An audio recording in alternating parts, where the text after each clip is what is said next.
இந்த முழங்கால் படிட்டு நம்ம ஜெபம் பண்ணாதது, ஜெபத்துல கண்ணை திறந்து பார்த்துட்டு இருக்கிறதெல்லாம் மனுஷனுக்கு கொடுக்கிற கனம் அல்ல. நான் சொல்றேன் பாருங்க, இந்த உண்மையை பார்த்து கொண்டிருக்கிற யாரா இருந்தாலும் சரி, நம்ம தேவனுக்கு செய்கிற துரோகம். அலட்சியப்படுத்துறது மனுஷனை அல்ல, நிற்கிற ஊழியக்காரனை அல்ல, நமக்கு முன்னால இருக்கிற தேவனை.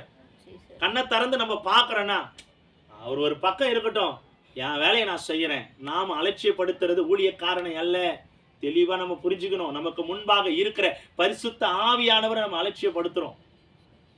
பாருங்க, அந்த 84 வயசுல இரவும் பகலும் தேவாலயத்தை விட்டு நீங்காமல் ஜெபம் பண்ணி கொண்டிருந்தால் காரணம், அந்த தீர்க்க தரிசனம் வந்ததுக்கு காரணம், அடையாளம் இதுதான். நீக்கு கொஞ்சம் வயதானாலே நமக்கு காலு கை வருவதற்கு வலிக்கிறதுக்கு காரணம், நீங்க சொல்றேன், முழங்கால் வலி வந்ததுக்கு காரணம் என்ன தெரியுமா? நம்ம முழங்கால் போய்கிட்டு ஜெபிக்காததுனால தான். நிறைய பேர் சொல்ற ஒரு சாக்கு போக்கு என்ன தெரியுமா?